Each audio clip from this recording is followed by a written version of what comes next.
Buenas noches, estamos con el señor Ramón Villamizar, quien es el invitado para entrevistar. Entonces, la primera pregunta es, ¿sabes qué es el Frente Nacional?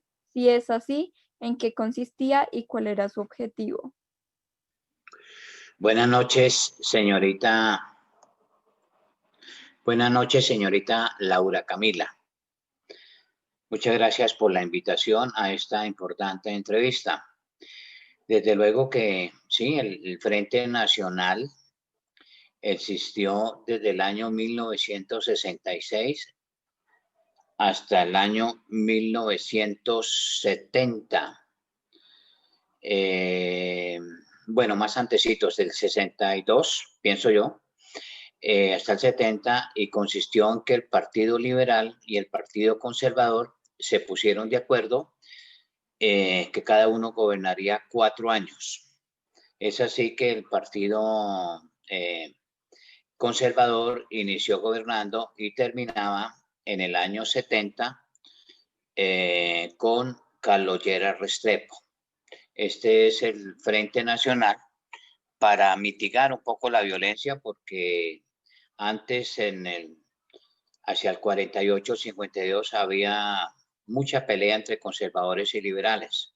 Y básicamente el Frente Nacional, ideado por Alberto Lleras Camargo, trató de llegar a un acuerdo para poder gobernar a Colombia. 4 los conservadores, 4 años los conservadores y 4 años los liberales.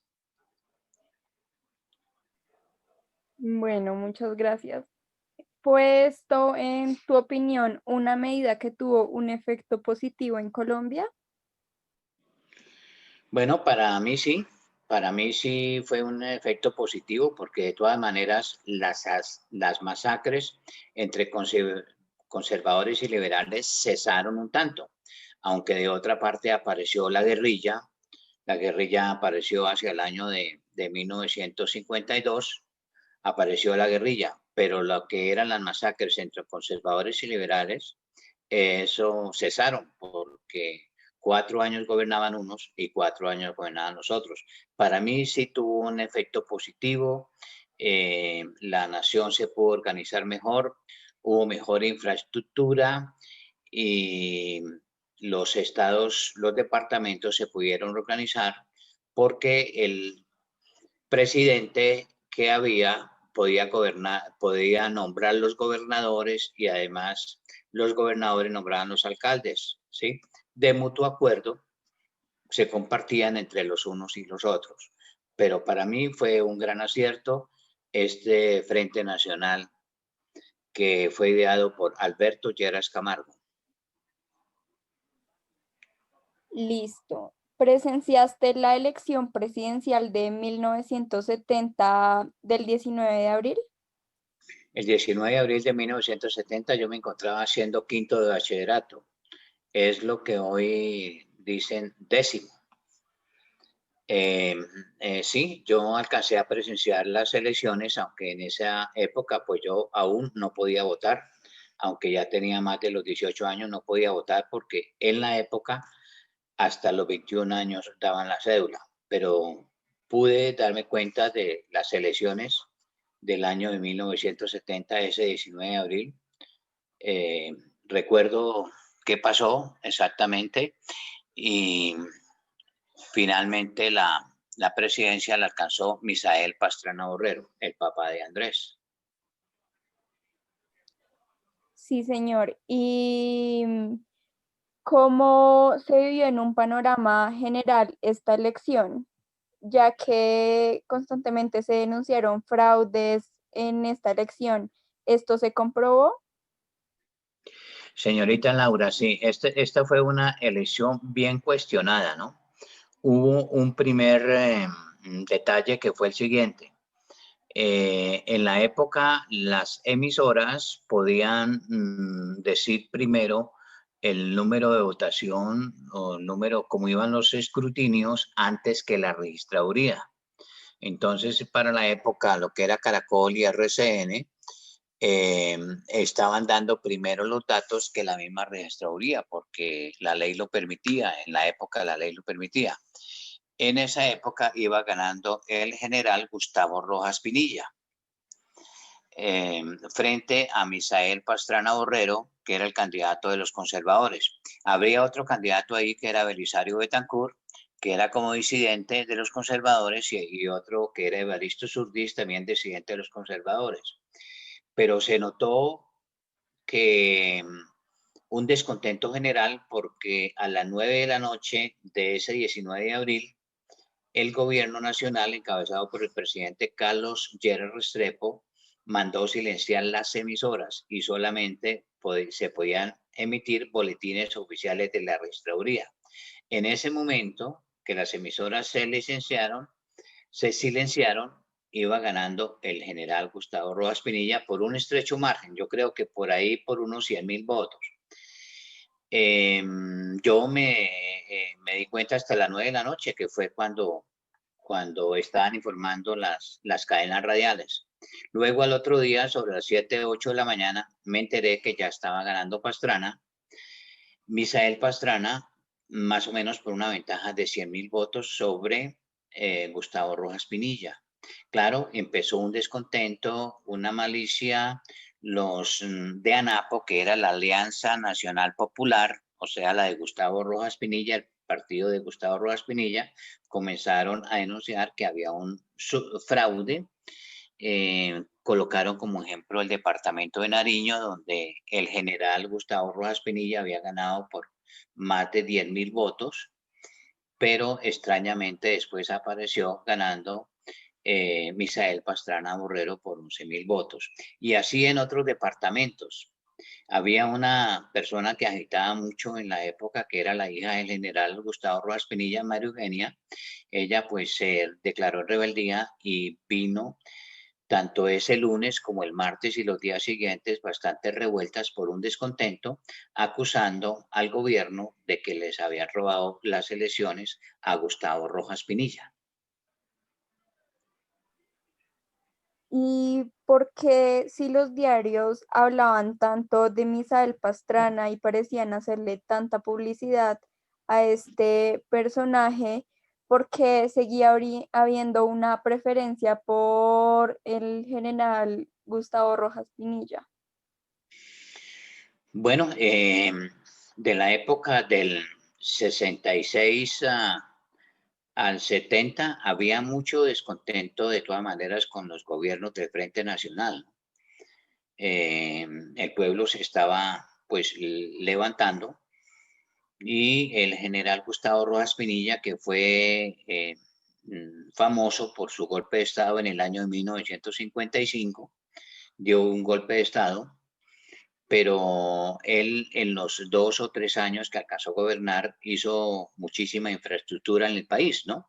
Una de las infraestructuras que más recuerdan, por ejemplo, los colombianos es el aeropuerto del Dorado, bajo la administración de Gustavo Rojas Pinilla, pero él se tomó por golpe de Estado esa presidencia. Luego que él salió, pues él comenzó ya la vida política y la gente le creyó mucho a Gustavo Rojas Pinilla por lo activo, por lo preciso, por lo pacificador que era, eh, y no aguantaban que hubiera otros 4 años de Frente Nacional. Entonces, por eso fue que la gente se volcó a votar por Gustavo Rojas Pinilla, pero los conservadores y los liberales estaban unidos y no se dejaron pues arrebatar esos últimos años que le correspondían al Partido Conservador y en este caso Misael Pastrana Borrero. Listo, gracias. Y después de esas inconsistencias que hubieron en las elecciones, después de toda esta polémica que sucedió, ¿qué repercusiones tuvo eso en Colombia de ahí en adelante?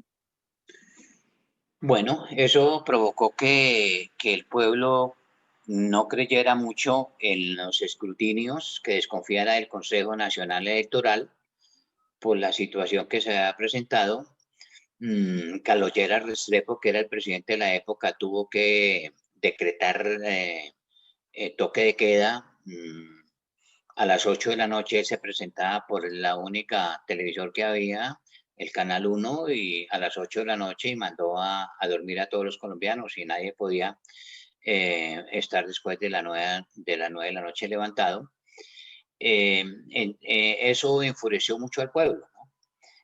Posteriormente, años después, el M-19 surgió como una protesta a ese día, porque ese día se creyó, y el pueblo sí lo afirmaba, que le habían robado las elecciones a Gustavo Rojas Pinilla, ¿no? Por eso el M-19 se llamó Movimiento 19 de Abril, recordando la fecha en la cual le habían arrebatado unas elecciones a la ANAPO, ¿no?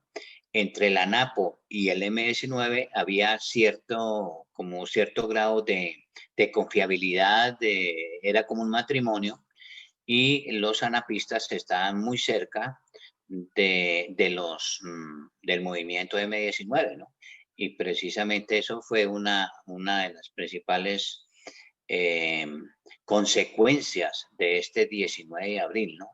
El pueblo entró en desconfianza de sus gobernantes. Podemos decirlo que fue como la principal consecuencia, y esto originó que el Frente Nacional se descartara, porque había la posibilidad de que 74 al 78 los liberales volvieran al poder. Pero Misael Pastrana Borrero terminó en el 74 y ahí terminó el Frente Nacional y no hubo la posibilidad de prolongarlo.